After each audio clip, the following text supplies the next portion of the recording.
옥설탐지쇼 2013년 8월 15일 인원리 기후, 금융, 드론, AI, K-팝 20세기, 21세기 지정학 2 CFR, VOE, RFA, 굿타임, 배드타임, 킹앤 제너럴, 텔레그래프, CNN, 조블로그, 리프팅 프람 우크라이나, 차이나 옵저버, 1급 비밀, 유니크 김기선 이런 제목입니다. 오늘은 국제안보 정치 성렬형 아버님 별세 알자지라 카타르 방송의 객관적 보도에서 일탈하여 요즘 우이 파쇼 푸딩 편을 드나 했더니 이런 사연이 있을 줄이야.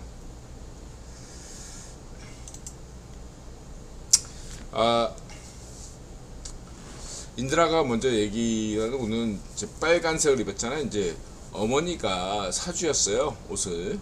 첫 번째는 그렇고요. 두 번째는 오늘 성렬형이 아버님이 별사이셨기 때문에 추모하는 의미에서 빨간색 입었고요.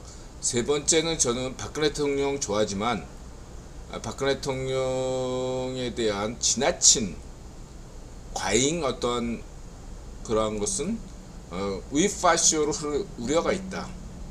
이 세 가지 점을 지적하겠습니다. 박근혜 대통령 좋아하는 것과 정치적 선택은 달라야죠. 분명히 그렇게 인들라는 강조드리겠습니다.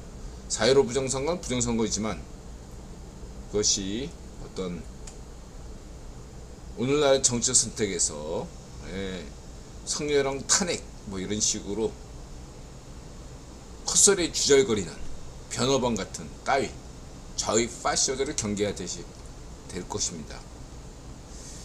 이렇게 말씀드리고요.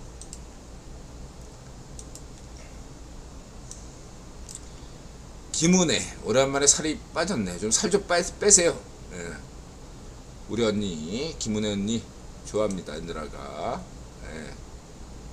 살 빼시고 그 다음에 성렬형 이렇게 새벽에 돌아가신 것 같습니다. 감기적 견주식 마치고 곧바로 병원행 했습니다. 가족장으로 지낸다고 하네요. 이런 것들은 국가장으로 지내도 충분할 텐데. 자, 그리고 CIO 채널 옵저버 쭝꽁하는 짓거리를 보면 좌이파쇼 반쪽미당이 떠오릅니다. 오늘 방송은 인드라가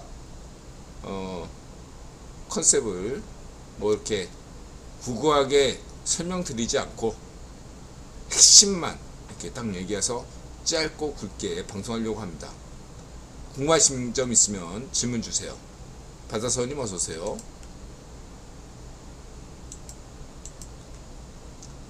궁금하시면 비디오 보시면 되겠습니다. 영상.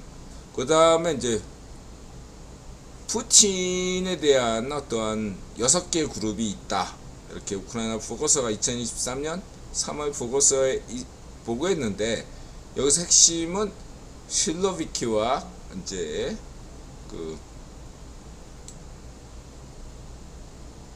어디죠? 가스프롬 둘 중입니다. 이렇게 인드라가 6개 그룹 중에 특별히 2개를 꼭 집는 것은 두 가지죠. 재력이 있고 그 다음에 언론 플레이가 가능한 이것을 중심으로 보고 있습니다. 소프트 파워를 중시하기 때문에 언론이고 찌라시고 두 번째로는 재력이 있어야죠. 예를 들어서 뭐 푸딩에 친위대가 있다. 걔네들은 그냥 저는 제 생각에는 그렇게 의미를 두지 않습니다. 예를 들면 뭐 한국 정치에서 이런 얘기 하잖아. 뭐 친문, 뭐 친윤, 우이 파쇼들이 국힘에서 이렇게 뭐 이렇게 할 때 맨날 얘기하는 게 뭐 친윤 뭐 이렇게 얘기하는 애들이 있잖아요. 우습게 봅니다.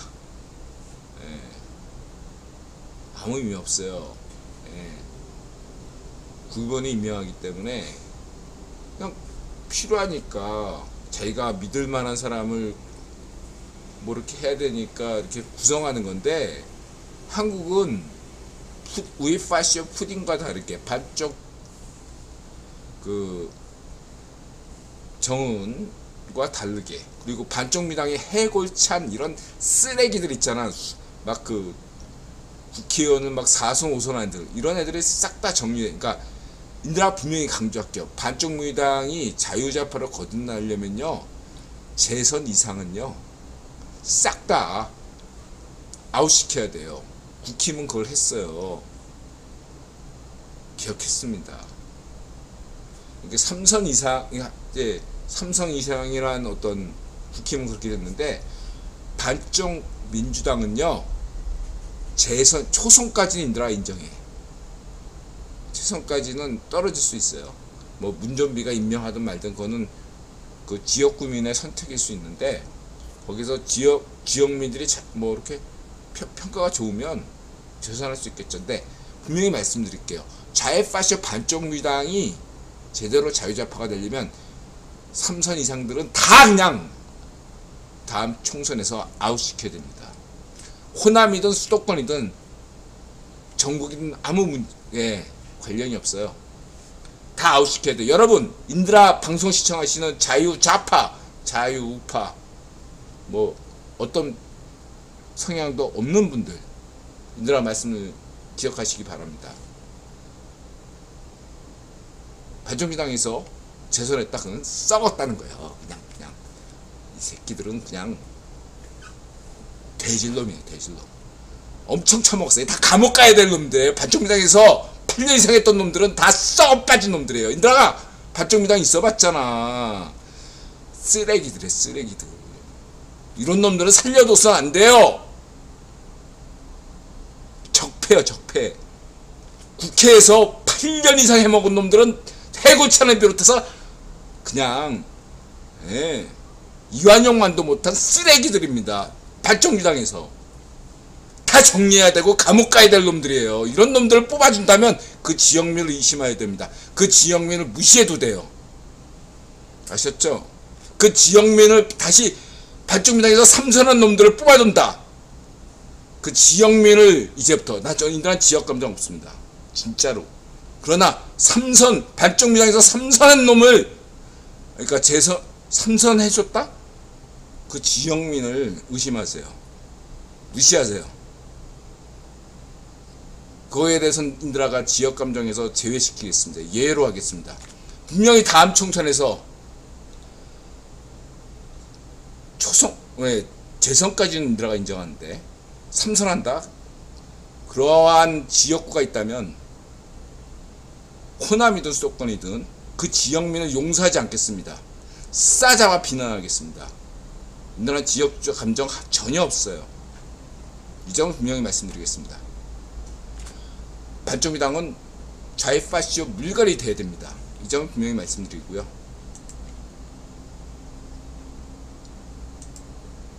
천수희님 어서오세요. 인드라 분명히 결론을 짓겠습니다. 반정비당에서 삼선한다. 재선까지는 인정하겠습니다. 잘했다고 볼 수 있으니까 여지가. 3선 이상은 썩었어요. 국회에 남겨둬서는 안 됩니다.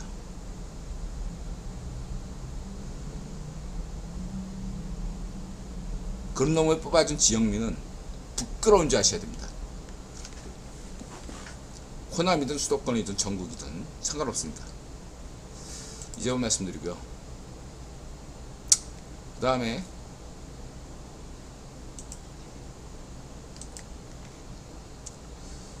가스프롬과 푸딩 나치 중요한 대목이에요. 이 친구 잘 정리했어요. 아주 핵심적으로.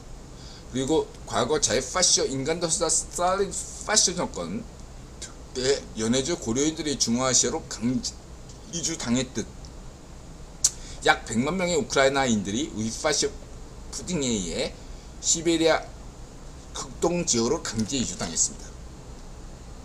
이게 노예제 때 농노들이 반발하잖아요. 그랬을 때 노예제 정책, 농노가 노예잖아요. 농노들은 거주 이전에 자유가 없어요. 그랬을 때 이 거주 이전에 자유 없는 농노들이 반발할 우려가 있을 때 어떤 식으로 했었냐면 그 지역민을 농노들을 다른 곳으로 강제 이주시키는 거죠. 이런 점에서 푸딩이나 스탈린이 겉보기엔 좌익파시오나 우익파시오지만은 행하는 방식은 과거 노예제, 농노제와 다를 바 없다. 인드라의 막스 노동가치설이 19세기 농노제에 기반했다는 걸 뒷받침한 하나의 결정적인 증거가 스탈린의 고려인 중앙아시아로의 강제이주고 우익파시오 푸딩이 왜 100만 명의 우크라이나를 극동으로 이주시켰는가에 대한 그것도 결정적인 증거라고 저는 생각하고 있습니다. 여러분 참고하시기 바랍니다. 이런 발상하는 것 자체가 파시스트예요. 벌써 시간이 지났네요. 굿타임 배타임. 그 다음에 그리스에 의존한다. 그리스가 지금 우파 정부가 들어섰습니다. 그리스가 차단하면 되죠. 네. 그래서 지금 그리스 우파 총리가 인기가 높습니다. 참고하시고요. 그 다음에 킹 제너럴. 여기 정리가 잘 되고 있습니다. 인드라 몰랐는데 이제 요즘 인드라가 객관적이라고 여겼던 그 알자지라 카타르 방송이 갑작스럽게 뭔가 푸딩 편향으로 나타나더라고요. 네.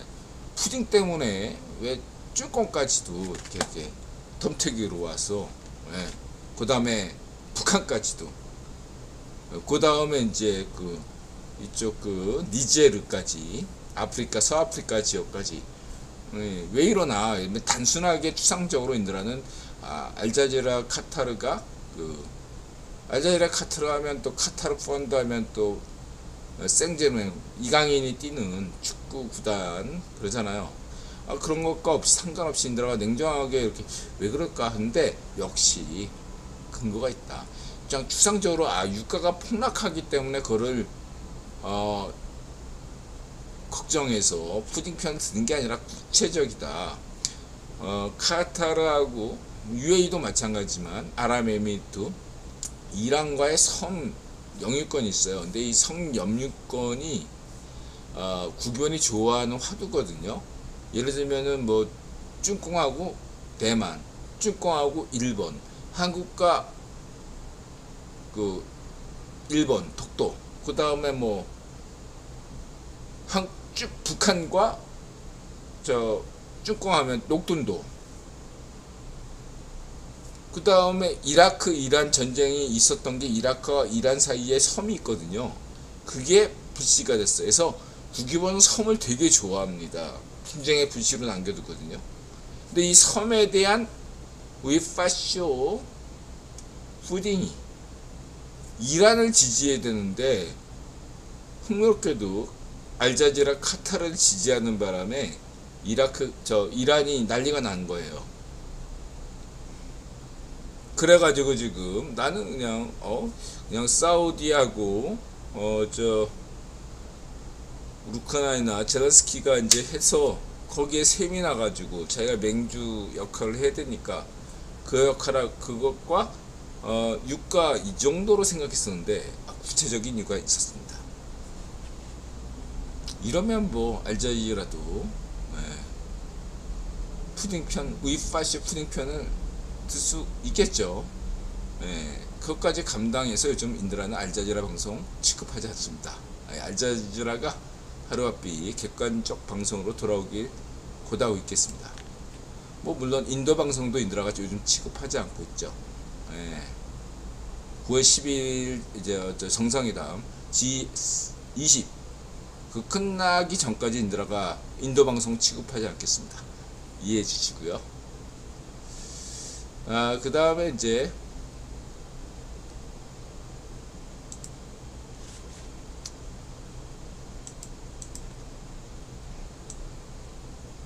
이분 리프팅 for 우크라이나 그래서 이분이 진지하게 생각하는 협력 사이트가 그라운드 우크라이나 그라운드 뉴스 여기서 많은 자료를 참고한다고 하겠습니다. 여기서는 이 사이트는 객관적이다. 그러니까 어떤 편견이 있는 그런 자료까지도 옮긴다. 이렇게 얘기하면서 객관적이다. 이렇게 얘기하고 있습니다. Reporting for Ukraine, 이분이 상당히 유의미한 전황을 제시하고 있다. 그래서 여러가지 이분뿐만 아니라 현재까지 인드라가 우크라이나 전황, 텔레그래프나 Reporting for Ukraine나 여러 이제 우크라이나 전황들 이렇게 종합 검토한 바에 첫째, 우크라이나가 드나프르강 너머로 조금씩 교두부를 확보하고 있다. 이거 굉장히 중요한 의미가 있습니다. 한강 도하 작전 뭐 이런 것처럼 지금 이 우크라이나가 드니프르강 너머에 교두부를 확보한다는 건 인드라 볼 때 굉장히 중요한 의미다. 왜냐하면 둘째가 이 스타스틱 같은 휴대용 대공 미사일로 인해서 러시아는 제국권 상실했고 우크라이나 또한 사방전기에 익숙하지 않는 데다가 기존 전투기는 낡아 빠졌거든요. 그래서 특이하게도 이번 전쟁, 우크라이나 침략 전쟁은 양쪽 다 제공권이 없어가지고 1차 세계대전 때 1차 세계대전 때 왜 참호전이었냐면 2차 세계대전 때처럼 그 막 비행기로 막 폭격하면 그만이었는데 1차 세계대전 때 비행기라는 건 그냥 정찰의 임무에 불과했거든요. 예. 지금이 똑같은 상황이에요. 그러니까 뭐 1차 세계대전 때 비행기가 있어가지고 뭐 이렇게 뭐 폭탄 같은 거 투시할 수 있지만 그게 주요 임무는 아니었다는 얘기죠. 지금은 그냥 1차 세계대전이야. 지금 우크라이나 침략 전쟁은요. 제공권이 없어요. 이것이 너무너무 뭐랄까 이거는 뭐 하여간 이 정도만 하고요. 그런 상황에서 교두보를 확보한다는 건 굉장히 중요한 의미가 있다. 마지막 세 번째로는 돋보이는 드론이고요. 마지막 우크라이나군이 크리미아 반도 교량 파괴, 철도와 교량을 파괴 작전을 하고 있죠. 그래서 인드라가 볼 때는 지금 인드라가 예상했듯이 휴전 협상 한편으로 한국 전쟁처럼 잔인하고 지루한 전쟁이 이어질 것이다. 네, 현재 그렇게 가고 있습니다. 근데 그 와중에도 우크라이나 군대가 굉장히 노력하고 있다. 근데 이제 우크라이나 군대 그 소모력, 러시아의 기본적인 전략은 소모 전략이거든요. 자신들이 그 무기가 딸려도 부족해도 그냥 인력으로 붙여놓으면, 만약 말하자면 쭈꽁이 한국전쟁 때 개떼 전략처럼 우크라이나 군대는 자발적이고 충성심이 높은 군대라면 러시아는 애국심도 없고 자발적이지도 않고 강제 진입된 놈들이긴 하지만 쪽수로 채워가지고 막 그냥 극동해서 계속 쪽수 채우면 물량전에서 소모전에서 러시아가 버틸 수 있다, 이렇게 지금 보고 있는 거예요. 그래서 요런 게 이제 그러니까 러시아는 이렇게 생각하는 거죠. 전투에서는 지더라도 전쟁에서는 이긴다.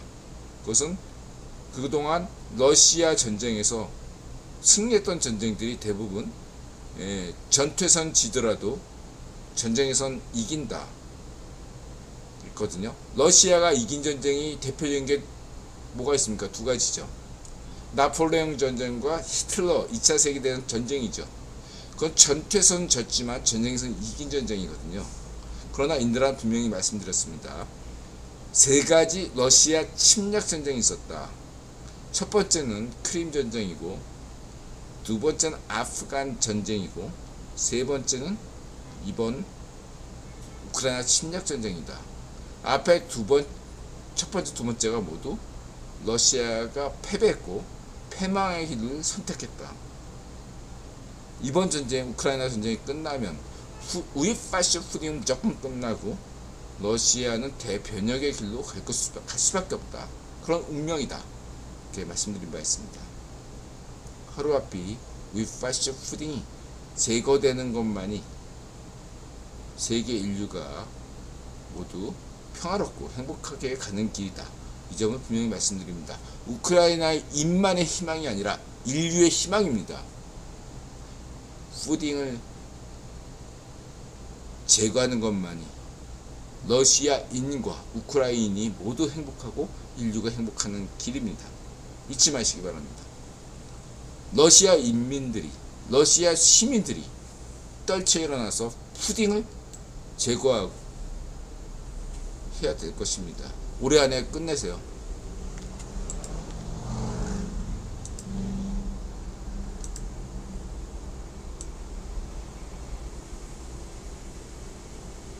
그리고 지금 러시아 경제가 어렵다. 저블럭에서 얘기했는데 핵심만 얘기할게요. 예, 지금 루블이 폭등하고 있죠. 달러에 대비할 것뿐만 아니라 유로와 주 무역 대상국인 중공과 인도도 마찬가지다. 이것은 무엇을 의미하느냐? 굉장히 힘든 상황을 러시아가 인이 겪고 있다. 그러나 여기서 잊지 말아야 될 것은 푸딩이 선택한 전략은 평양식 고립 정책이기 때문에 우선 모스크바와 모스크바 주변 사람들을 먹고 살게 할 것이다 라는 거죠.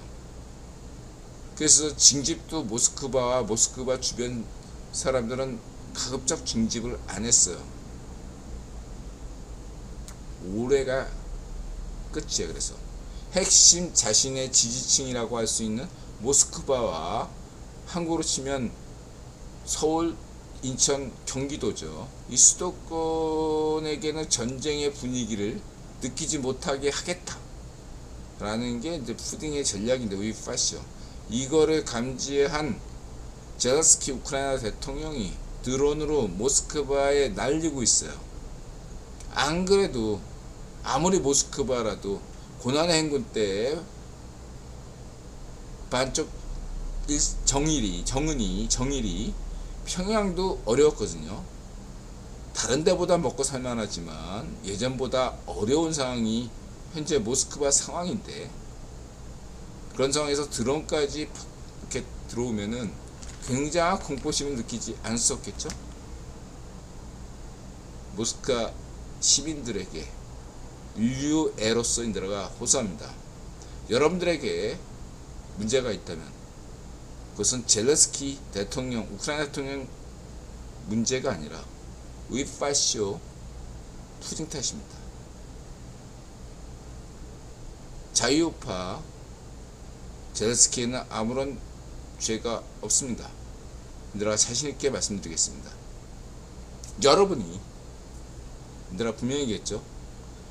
우크라이나 댐 폭파 이후로는 이제는 그 전까지는 위파쇼 푸딩만 책임지는 그런 것이었다면, 우크라이나 댐 폭파 이후에는 그런 위파쇼 푸딩을 인정하는 당신들도 책임을 져야 된다. 전범의 책임이 있다라는 거죠. 위파쇼 푸딩이 당신들을 탄압하고 있으니까 속으로 참고 있기 때문이다. 이렇게 해서 변명을 가질 때가 아니라는 겁니다. 잊지 마시기 바랍니다. 봉기하세요. 러시아 시민이 자유인이라면 봉기하셔야 됩니다. 잊지 마시기 바랍니다. 참고 있다. 당신들은 지금 죄를 저지르고 있어요. 인류에게.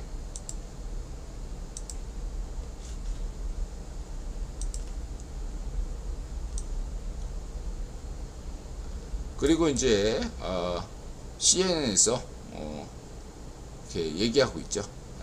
역시 지금 드니프르 공항을 가고 미국 항공기 사용이 언제 어려우니요. 이거 스타트랙 제공한다, 영국에서. 그 다음에 러시아 단순한 폭발이라고 이게, 근데 나는 러시아 방송 기본적으로 안 믿습니다. 러시아 발표를 믿지 않습니다. 물론 알자지라나 인도 방송은 위파쇼 푸딩에게 의존하는 바가 있으니까 걔들은 그렇게 얘기하겠죠. 인도라는 알자지라를 좋아하고 인도 방송을 좋아합니다. 그러나 객관적 방송에서 벗어난 거에 대해서는 인도가 인정하지 않고 있습니다. 참고하시기 바라고요. 그리고 흥미롭게도 미군 기지에서 회의하는데 이스라엘로부터 현재 지원을 받지 못하고 있다 라는 것들을 얘기해줬고요. 그 다음에 독일 방송에서 훼손된 탱크를 독일에서 수리한 후 다시 우크라이나로 보내고 있다. 그 다음에 인드라가 현재 가장 주목하고 있는 우크라이나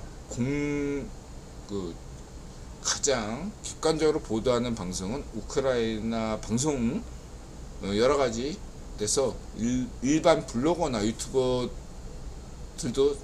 최신수식에서 빠르게 보도하는 거지만 그래도 객관적으로 이렇게 보도하는 데는 영국 언론 텔레그래프다.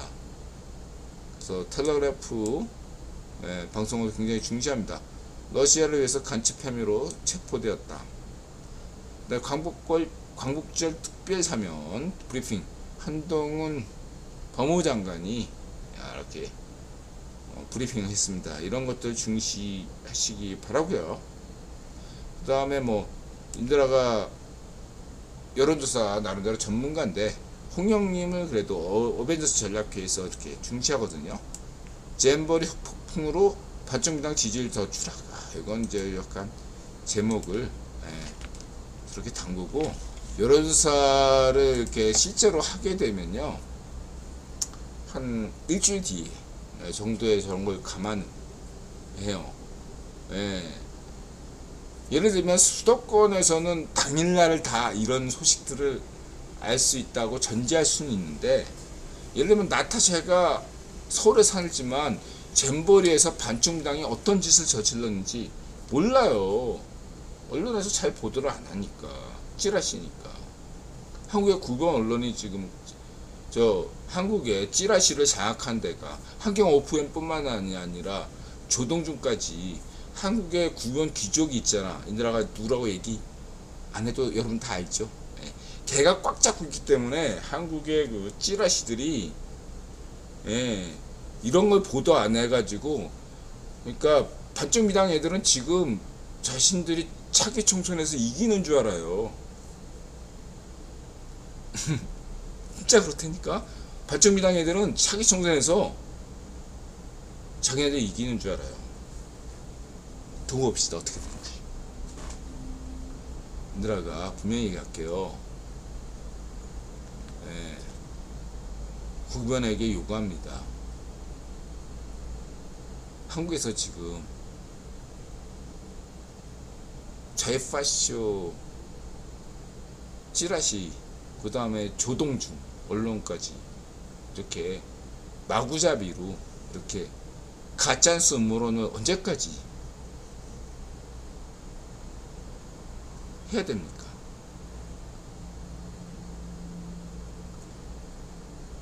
그냥 걔 정리 좀 해주세요. 그룹을 파산시키거나 심장마비로 돼지거나 좀 어떻게 조치 좀 취하세요. 어떻게 이런 등급 애를 구경 귀족으로 언제까지 인정해야 됩니까?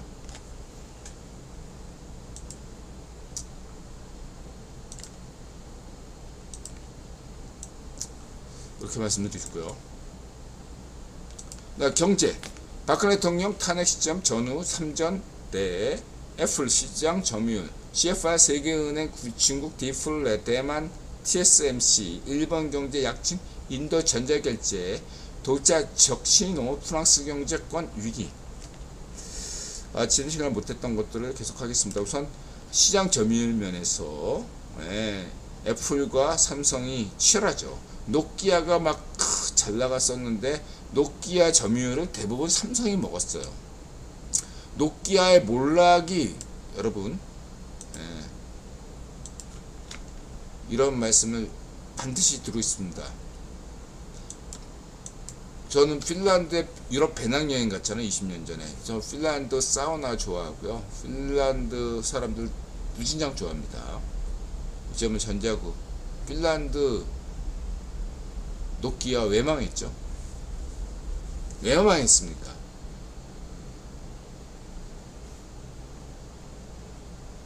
1등 하지 마세요. 1등 하지 마세요. 2등이 좋아. 2등. 무슨 말인지 알겠죠? 삼성전자에서 물론 중저가 해야 돼요. 너무 이렇게 LG나 삼성전자가 옛날에 90년대 일본전자처럼 고부가가치 이거 하고 프리미엄급 시장 점유율을 압도적으로 가져가는 건 좋아요. 그러나 동시에 일본이 강과했던 게, 독일이 강과했던 게, 네덜란드가 강과했던 게 이러한 중저가 시장을 강과해서 결과적으로 걔들이 망했거든. 기술이 부족해서 망한 게 아니라 네덜란드나 독일, 일본의 그 어떤 IT 업체가 중저가 시장 점유율 자체를 잃어버려 가지고 망한 거거든요.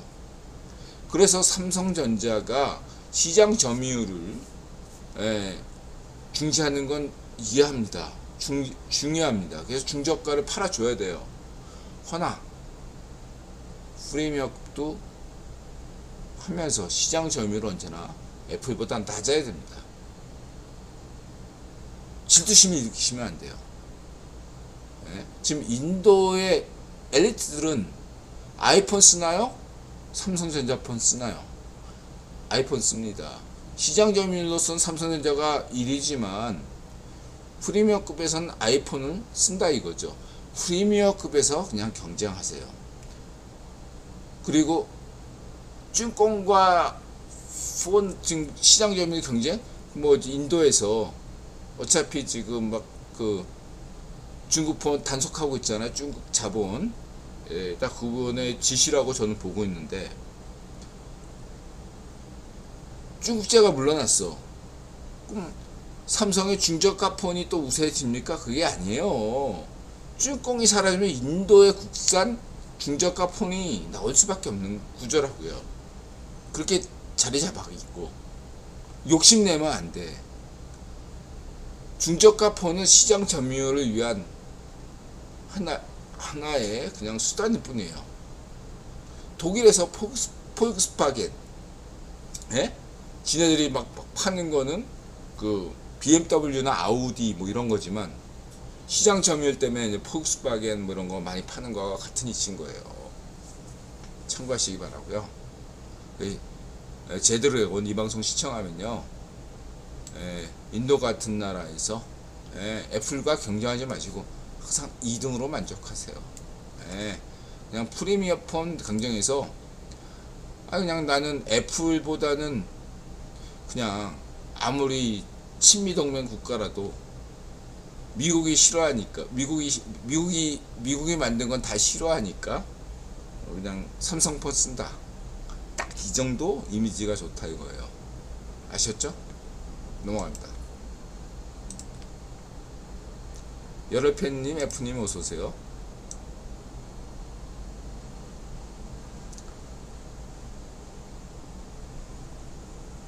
그 다음에 펜션 사업, 베이비붐 세대에 보통 10년 잡는데 넉넉하게 잡혀, 저도 인드라도 베이비붐 세대죠. 53년부터 69년까지라고 본다면 보통 10년 잡지만 그냥 넉넉하게 15년이라고 한다면 이들이 은퇴 후 퇴직금이 마련해서 대출받아서 자영업합니다. 요시업은 생략하고요. 너무 많으니까. 그래서 자유좌파 김대중 정부 시절에는 비디오방 동네마다 하나씩 썼죠. 무협지 만화책 비디오 대여해주다 PC방 때문에 몰락했고 지금은 또 PC방이 몰락하고 있죠. 그 다음에 자유파시즘 반쪽 놓으면 노래방도 있었지만 노래방도 지금 망해가고 있습니다. 그 다음에 이제 펜션 산업은 사실 10년 전부터 인드라가 10년 전까지만 애들이 어려가지고 중2병 되기 전까지는 펜션 다녔거든요. 근데 펜션 주인이 인드라한테 벌써 얘기하더라고요. 10년 전부터 과잉이라고, 어렵다고. 근데 할 게 없어가지고 하는 거예요. 그리고 저 나이 때 대부분 시골에서 올라온 사람들이 많기 때문에 자기가 은퇴하면 고향 가서 조그만 땅떼기가 있다면, 땅떼기가 없으면 저는 펜션도 못해요. 땅떼기가 있으니까 거기다가 펜션 지어가지고 멋있게 지어놓고 전원생활 즐기겠다, 이런 낭만적인 생각을 품고 하는 분들이 대부분 망합니다. 얼마나 힘든데요. 예. 펜션사, 그러니까 인들아 한마디 할게요. 예. 두 가지입니다. 예. 자영업과 그 직장생활 얘기할게요. 직장생활에서 성공한 사람들이 자영업에서 성공한다, 보장이 없습니다. 직장생활에서 실패한 사람이 자영업에서 성공한다, 보장이 없습니다. 그러나 극소수는 적성이 안 맞아가지고 직장에서 적성이 안 맞아가지고 사업을 했는데 적성이 잘 맞는 거예요. 아주 극소수예요. 연구를 막 잘한 거지. 1%야 1%. 네? 그리고 직장생활 잘한 사람들 중에 반드시 직장생활 잘했다고 해서 자영업도 성공한다는 보장이 없어요. 역시 1%야. 네. 이해가 되셨죠? 직장생활 한다는 것은 남의 얘기를 듣는 거야. 책임을 지지 않는 겁니다. 엄밀하게 말해서 궁극적으로 자영업이란 건 책임을 져요. 책임에 따른 의미가 있고 그런 것들을 잘 해내는 사람들이 진짜 성공해요. 통계에 나와 있습니다. 자영업의 99%는 망해요. 단 1%만이 성공합니다. 통계에 나와 있어요. 1%만이 성공해요. 그 사람들 진짜 연구 많이 했고 본능적인 아오지 언니처럼 성공 DNA가 있는 사람들이 진짜 성공합니다. 다른 사람들은요, 여러분 이런 얘기 왜 몰라? 몰라요. 퇴직자들은 모릅니다. 막연하게 해요. 진짜로 준비 없이 하는 사람들이 90%가 넘어요. 왜냐하면 할 게 없으니까. 해야 되는데 할 게 없으니까 여러분 생각 이상대로 아무 생각 없이 사기꾼에게 홀려서 편하게 자영업 하는 사람들은 다들 막 그냥 놀면서 장사하고 사람들 밑에 사람들 다 시키면 되는 줄 알고 그렇게 한 사람들이 10명 중 9명이에요. 여러분 자영업 하시는 분들 10명 중 9명이 그런 생각하고 그냥 해요. 농담이 아닙니다. 진짜로 제대로 공부하고 막 그냥 여기서 죽기 아니면 살기다 이렇게 생각하는 사람은 10명 중 1명밖에 없어요. 저 춘천에 부대찌개 하시는 분 우리 사비트르님 10명 중 1명이에요. 나머지는 다 망해. 그것만 생각하시면 되고.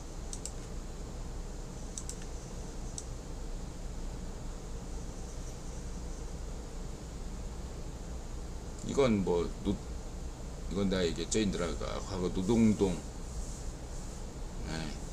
자이파이스 시절에 그 다음에 차이나 옵제버 인도는 어떻게 전자결제 이거 굉장히 중요한 겁니다. 한국은 이런 거 전자결제하면 인도라는 한국 사람들이 별로 이해 못하고 우리 이미 한국은요 카드 결제가 95%예요. 95%. 예. 현금 결제가 거의 없는 전 세계에서 거의 유일한 나라예요. 한국이. 일본만 하더라도 중국만 하더라도 인도, 미국, 유럽만 하더라도요 현금 결제가 아직 여전히 많아요. 자, 전자 결제하면 어떤 장점이 있습니까? 세원이 투명해져요. 예, 결제가 그러니까 그리고 통계가 보다 정확해집니다. 마지막으로 세수가 잘 거치죠. 부정부패가 사라져요. 그래서 지금 다들 전세계 정부가 전자결제로 그런 가고 있죠. 인드라의 후기 신자유론 생각하시기 바랍니다. 한국이 무분국기예요. 이 점을 여러분들 분명히 아시죠. 미국 같은 건 팁이 있잖아. 그러니까 결제하기가 힘들어요. 여러 가지 면에서. 근데 인도가 쭈껑에 있어. 인도가 이렇게 3분의 1 정도가, 인도의 3분의 1 정도의 소매 결제가 저는 전자 결제가 된다는 건 굉장히 시사하는 바가 많습니다. 일단은 전자 결제 업종, 그 주식으로 치면 그런 업종이 뜨겠죠. 그런 것뿐만 아니라 인도에서 저런 결제를 계속할수록 그 디지털 화폐에 대한 중요성이 강화될 수밖에 없습니다. 그리고 인도 자체 부정부패가 굉장히 심할 거 아닙니까? 쭈껑보다는 못하지만 그런 문제가 굉장히 약화되면서 인도의 어떤 근대화, 산업화 이러한 면에서 굉장히 긍정적인 기여를 할 것이라고 저는 확신합니다. 전 지지해요. 인도 전자결제를요.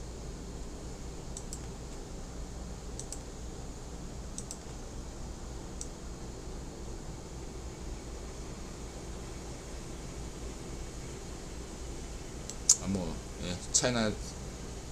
그 다음 TSMC가 독일 공장 설립을 받았죠. 이거는 이미 인드라가 지난번에도 얘기했지만 삼성전자는 몇 번의 위기가 있었죠. 이미 TSMC보다 선도업체이기 때문에 벌써 세 번째이기 때문에 삼성전자는 항상 그때마다 자신이 그동안 돈 번 걸 가지고 현금 보유를 했다가 위기 때 더 많은 투자를 해서 경쟁자를 압도적으로 추월했다면 TSMC는 삼성전자를 롤모델로 해서 뒤늦게 이제 이렇게 한 거죠.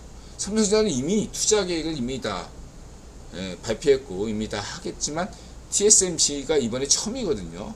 그래서 이제 독일 공장을 이렇게 만든 겁니다. 그래서 TSMC나 아수스나 또 TSMC와 다른 대만 업체들의 저는 발전을 번영을 인더라 진심으로 바라는 입장에서 분명히 말씀드리지만 IT 업종은 언제 바뀔지 모른다. 왜 흔히 인더라 우리 한국 사람들이 얘기하는 그런 유머가 있잖아요. 1등만 기억하는 더러운 자본주의 세상. 아니에요. 사실 자본 경제는 1등만 기억하지 않습니다.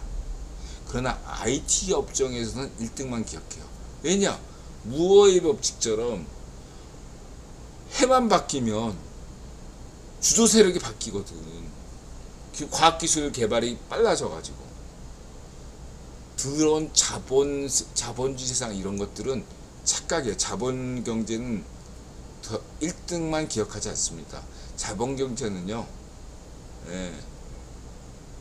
EPL 프리미엄 이것처럼 20위까지도 기억합니다.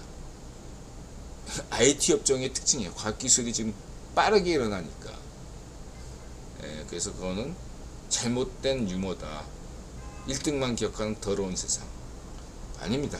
1등만 기억하는 더러운 세상은 오히려 반쪽 일성, 반쪽 노명, 반쪽 증언, 맹공 C8의 이런 노예자, 파쇼, 좌우의 파쇼사에서만 해당되는 것이기 때문에 앞으로는 이렇게 표현하셔야 됩니다. 더러운 노예지의 좌우의 파쇼 세상, 반쪽 일성 세상, 이렇게 얘기하셔야 됩니다. 자본경제는 1등만 기억하지 않습니다. 1등만 기억하는 것은 파시스트만 기억해요. 아셨죠? 명백한 오류라고 인드라가 분명히 지적합니다.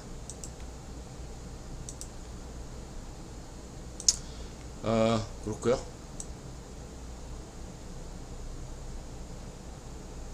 그래서 이제 이렇게 인드라는 항상 어떤 것들을 이렇게 분석할 때는 가장 긍정적으로 리포트한 데를 찾았습니다.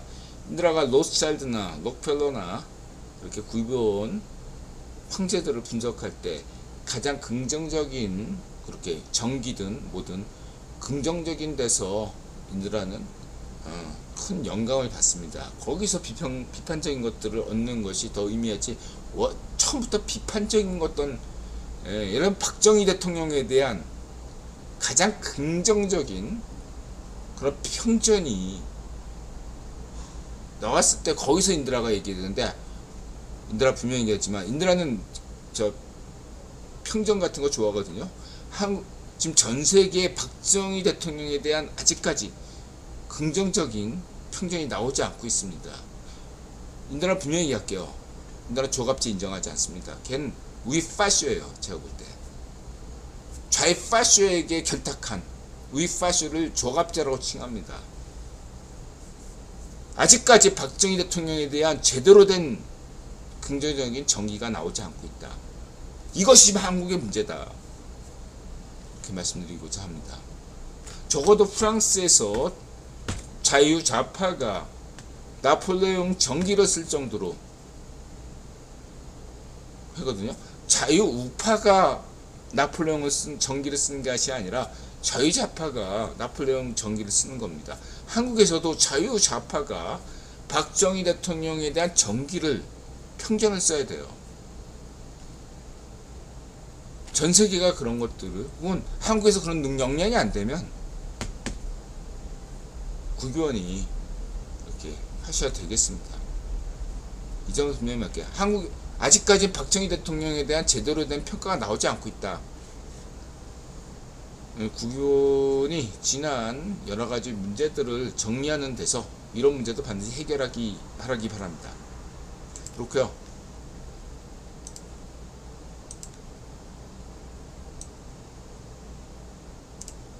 그래서 뭐 TSMC 뭐 한국과의 차이, 뭐 한국과 대만의 차이가 뭐냐? 얘들아, 이제 솔직하게 할게요. 대만보다 한국이 선진국입니다. 네. 나타샤가 친구들과 대만에 갔어요. 민도는 한국이 높습니다. 이걸 분명히 할게요. 전 대만 사람들 존중하고 지지합니다. 이 점 분명히 하고요. 세 가지 점만 들어가 대만 경제에 대해서 얘기할게요. 대만 경제가 현재 IT에만 너무 집중하는 면이 있습니다. 한국은 대만에 비해서 선진국형 다각화, 사업 다각화를 한 상황입니다. 만약에 TSMC가 망하면 대만 경제 끝장나죠. 이러면서 대만 경제가 다각화될 필요성이 있다. 과정은 필요 없어요. 인들아, 국유본능 관점에서. 그 다음에 두 번째는 대만 경제가 한국 경제하고 같은 맥락으로 국유원이 지정학적으로 키운 거죠.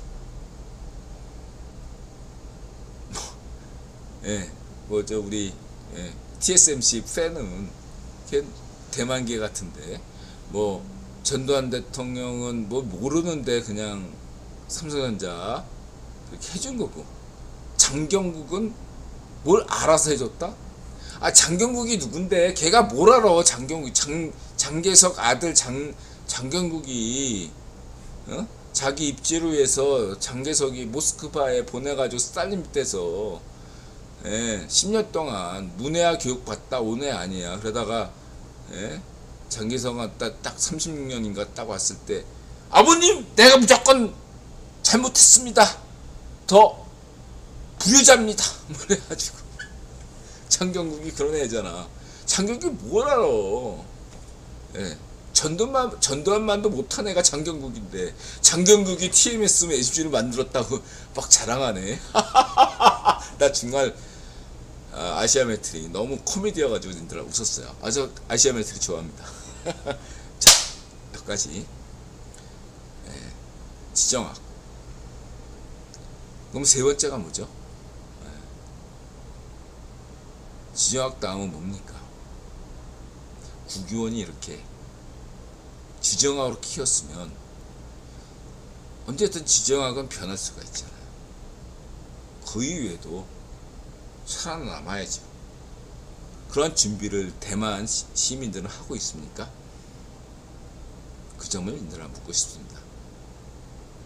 현재 만족하십니까?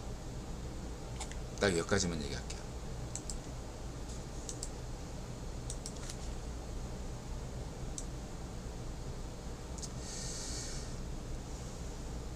그 다음에 CFR, 이 세계은행, 이들아 이제 지적했죠. 세계은행에 관련돼서 IMF는 유럽, 세계은행은 미국 이렇게 했다 이거죠. 그래서 이들아 이거 국유본능 관점에서 얘기했잖아요. 브레튼 우즈 때. 자, 브레튼 우즈 체제 만들 때 정치 외교는 버트란트 러셀이 가져가고 경제권은 로스차일드 가문이 가져가는 이중 권력 속에서 저런 브레튼 우즈 체제가 만들어졌다는 거죠. 세계은행을 미국 거로 했다는 것은 미국이 식민지이기 때문에, 당대에 영국이 식민지였기 때문에 사실은 로스차일드가 가문이 원했던 거고, IMF 국제통화기금을 유럽이 먹겠다고 했던 것은 외교정치 면에서 버트란트 러셀이 우세하기 때문에 그것을 가져가겠다. 그러니까 맨 처음에 IMF와 세계은행을 만들었을 체제는 미국은 로스차일드 거, 유럽 IMF는 버트란트 러셀 거다, 이렇게 한 거예요. 그래서 IMF의 체제가 뭐 거기에 뭐 SDR 이런 거 넣어요. 이 SDR 개념이 버트란트 러셀과 같은 사도의 멤버이고, 빅터 로스차일드도 사도의 멤버였죠. 영국 케임브리지 대학. 거기에 케인즈가 있었죠. 케인즈의 아이디어를 응용해서 만든 게 SDR입니다. SDR 통화기금. 참고하시고요. 그랬던 그것이 이미 바뀌었잖아. 1973년에 미국이 진정한 독립을 했죠. 데이비드 로클라고 황제가 되면서. 그런데 지금 역사적인 문제를 가지고서 세계은행이 왜 항상 미국 사람이어야 되는가? 그러면서 세계은행은 미국의 국익만을 위해서 하는 것이 아닌가? 이러한 어떤 비판이 있단 말이야. 그걸 왜 굳이 미국이 받아들여야 돼? 필요 없죠. 안 그래요? 전 CFR 입장을 지지합니다. 이게 이든영과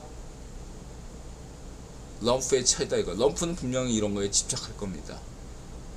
아메리칸 퍼스트 아니다 이거야. 이런 거 그따위 명분 개나 줘라 이거야. 반미만 불러일으키는 실질이 중요하고 실용이 중요한 거죠. 실용주의죠. 실용주의.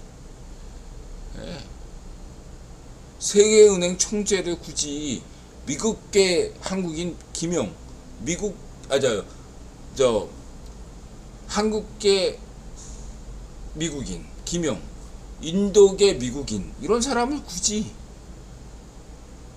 왜 쓰냐 이거야. 아프리카 사람 그냥 국적이 아프리카건, 국적이 호주건, 남미건, 유럽이건 줘라 이거야. 아주 이들아 박수 칩니다. 혁신이에요. 미국이 돌아왔다. 넌 진짜 이든영 대록주 CFR 이 입장을 일단 진짜 지지합니다. 인드라가 세계 최고 음모론자이자 음모론 감별사로서 이 세계은행 총재에 대해서 뭐 필요해요? 필요 없어. 중요한 건 정책이죠. 정책입니다. 차기 미국 대통령이 누가 되든 미국 정책이 일관되면 세계가 안심하죠. 그렇지 않습니까? 마찬가지죠. 인물은 트럼프처럼 잘할 수도 있지만 못할 수도 있고 감정에 지배되죠. 그렇지 않습니까? 지나치게 감정에 대고 자기 이권에 누가 막 반쪽 정일이나 문전비나 발적배가 막 그냥 막 선물 공사하면 거기에 정신 못 차리는 게 인간이죠. 정책으로 CFR 국익원 미국이 행동하는 것이지 그 인물에 집착하는 것은 민주주의, 법치주의에 해당사항이 없죠. 그쵸? 저는 CFR 입장을 지지합니다. 오히려 그런 면에서 이제 얘기했죠. 트럼프 때 막 대통령이 마음대로 막 주한 미군 철수할 수도 있다. 막 이든영이 자기 막 이렇게 난 이든영 좋아하고 지지하지만 이든영이 자기 업적을 막 강조하려고 막 너무 지나치게 뭔가 이렇게 월권 행사한다. 아니다 이거. 네, 역사적으로 대통령이라는 것은 카르타고의 독재관에서 나온 거예요. 원래 여러분들이 알고 있는 그런 독재관은 로마 정책, 로마 독재관으로 이해하시잖아요. 근데 로마 독재관의 원형은 카르타고 독재관이에요. 카르타고는 중동의 장로회, 예? 부족장회의, 거기에 유래한 게 카르타고 위원회입니다. 원로회예요. 물론 돈 많은 애들이죠. 귀족들. 그리고 돈 많은 애들, 이 카르타고 귀족들이 카르타고에 위기가 왔을 때 임시적으로 독재관을 둡니다. 오늘날로 치면 CEO죠. CEO. 그래서 임기를 딱 정해가지고, 야, 위기 상황인데 너한테 정권을 줄 테니까 해라. 그래서 그 정권을 해. 그 위기를 뭐해서 로마가 침략했다. 그럼 맞서 싸워서 밀쳤어. 그러면 너 독재관 이제 너 그만해. 딱 이런 개념이에요. 로마가 고스란히 카르타고를 물리치면서 카르타고의 정치제도를 고스란히 베낀 게 로마 제도예요. 로마의 독재관이 그렇습니다. 그리고 오늘날의 독재관이 대통령인 거예요. 네? 오늘날 전 세계에 나오는 개념이 독재관이라는 건 대통령 개념이에요. 아셨죠? 그 임시직이에요, 임시직. 그러면 초점은 뭐죠? 민주주의의 초점은 대통령에 있는 것이 아니라 로마로 치면 원론에 있고 의회에 있는 거, 의회. 그러니까 영국의 권리장전이 뭐냐면서 영국 의회의 중요성을 정통 교과서에서는 강조하죠. 근데 영국의 의회에 의미를 너무 지나치게 부여할 필요 없어요. 권리장전이 뭐니 이런 거는 그냥 뻥튀기고 큰 힘이 없어요. 제가 볼 때. 지금 의회, 국회에 의미를 부여하는 겁니다. 그렇다고 한다면 의회가 제대로 민의를 담아야 될 거 아닙니까? 제대로 된 행정부에 대한 견제를 하려면 오늘날처럼 좌익파쇼 판정미당처럼 이렇게 좌익파쇼 꼴통들이 장악하고 있다면, 혹은 내공시 파르나 위파쇼 푸딩이나 파쪽 정은의 북한처럼 의회라는 게 그냥 거수기에 불과하다면 위원회가 문제가 있겠죠. 이런 문제를, 국회, 의회의 문제를 어떻게 볼 것인가 라는 게 오늘날 세계 민주주의의 과제입니다. 이에 대해서 인드라가 1분 쉬었다가